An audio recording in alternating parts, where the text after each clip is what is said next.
السلام علیکم ورحمۃ اللہ وبرکاتہ۔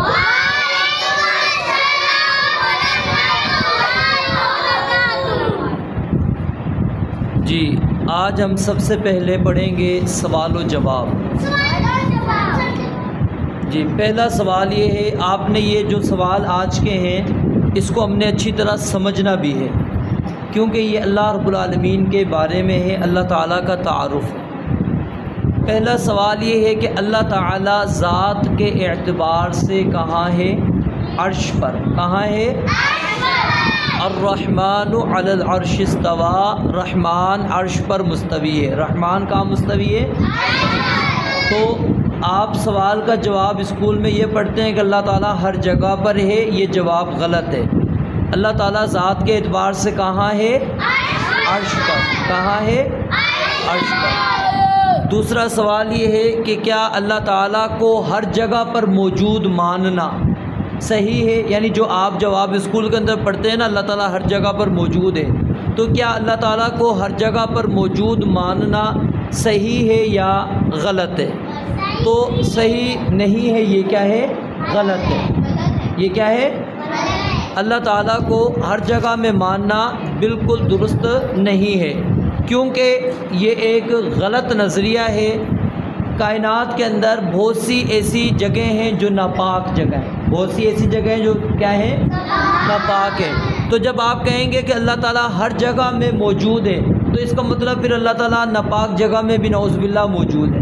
تو اس لیے یہ جواب درست نہیں ہے کہ اللہ تعالیٰ ہر جگہ پر موجود ہے۔ صحیح جواب کیا ہے جو ہم نے پہلا پڑھا ہے کہ اللہ تعالیٰ کہاں ہے؟ عرش پر ہے۔ اللہ تعالیٰ کہاں ہے؟ عرش پر ہے۔ تو ہر جگہ پر ماننا یہ کیا ہے؟ غلط نظریہ۔ یہ کیا ہے؟ غلط نظریہ۔ اگلا سوال یہ ہے کہ مشکل کشا، مشکل کشا اس کا کیا مطلب ہے؟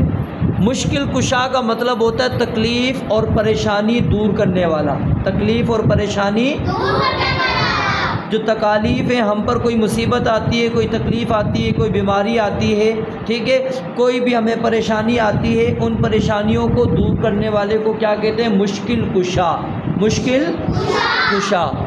تو مشکل کشا کون ہے؟ اللہ تعالیٰ ہے۔ مشکل کشا کون ہے؟ اللہ تعالیٰ ہے۔ تو کیا اللہ تعالیٰ کے سوا کوئی اور مشکل کشا ہے؟ نہیں۔ اللہ تعالیٰ کے علاوہ کوئی اور مشکل کشا، کوئی بھی آپ کی مشکل حل نہیں کر سکتا، کوئی بھی آپ کی مشکل حل نہیں کر سکتا۔ تو اس لیے اللہ تعالیٰ کے علاوہ کوئی بھی مشکل کشا نہیں ہے۔ ٹھیک ہے، بات سمجھ آ گئی ہے؟ جی اگلا سوال، حاجت روا۔ حاجت روا، حاجت روا کا کیا مطلب ہے؟ ضرورتیں پوری کرنے والا۔ ضرورتیں پوری کرنے والا، ہماری جو ضرورتیں ہیں، ہماری جو حاجات ہیں، ان کو پورا کرنے والا۔ اب ضرورتیں پوری کرنے والا کون ہے؟ اللہ تعالیٰ۔ کون ہے؟ اللہ تعالیٰ۔ تو کیا اللہ تعالیٰ کے سوا کوئی اور حاجت روا ہے؟ ہرگز نہیں، ہرگز کوئی بھی اللہ تعالیٰ کے علاوہ ہماری حاجات کو، ہماری ضروریات کو پورا نہیں کر سکتا۔ جی اگلا سوال یہ ہے، اگر کوئی شخص اللہ تعالیٰ کے سوا مشکل کشا، حاجت روا مانتا ہے، کسی کو کہتا ہے کہ وہ جو ہے مشکل کشا ہے، وہ حاجت روا ہے، کوئی اور اللہ تعالیٰ کے علاوہ کسی کو بھی کوئی شخص مانتا ہے، چاہے پھر وہ نبی ہے، ولی ہے، فرشتہ ہے، کوئی بھی مخلوق ہے، کوئی بھی مخلوق ہے، اللہ تعالیٰ کے سوا کسی کو بھی بندہ مشکل کشا، حاجت روا مانتا ہے، تو جو شخص یہ کرے گا اس کو ہم کیا کہیں گے؟ مشرک۔ کیا کہیں گے؟ مشرک۔ کیونکہ آپ نے مشرک کی تعریف پڑھی تھی نا، اللہ تعالیٰ کی ذات میں، اللہ تعالیٰ کی عبادت میں اور اللہ تعالیٰ کی صفات میں کسی اور کو شریک کرنا، کسی اور کو شریک۔ تو یہ مشکل کشا کون ہے؟ اللہ تعالیٰ ہے۔ حاجت روا کون ہے؟ اللہ تعالیٰ ہے۔ تو جب بندہ کسی اور کے اندر یہ چیز مانے گا تو پھر وہ کیا کر رہا ہے؟ شرک کر رہا ہے۔ وہ کیا کر رہا ہے؟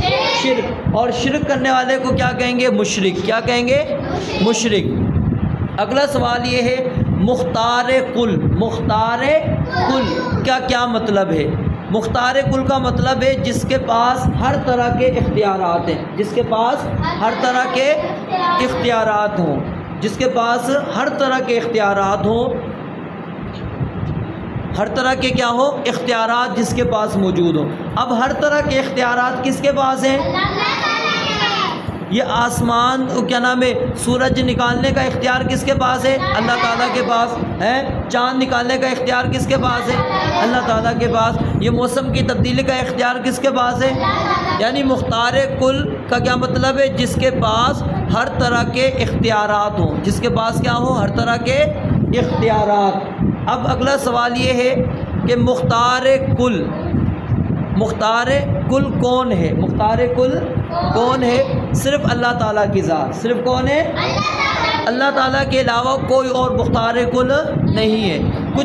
کچھ لوگ جو ہیں وہ رسول اللہ صلی اللہ علیہ وآلہ وسلم کو مختار کل مانتے ہیں، تو یہ بات درست نہیں ہے۔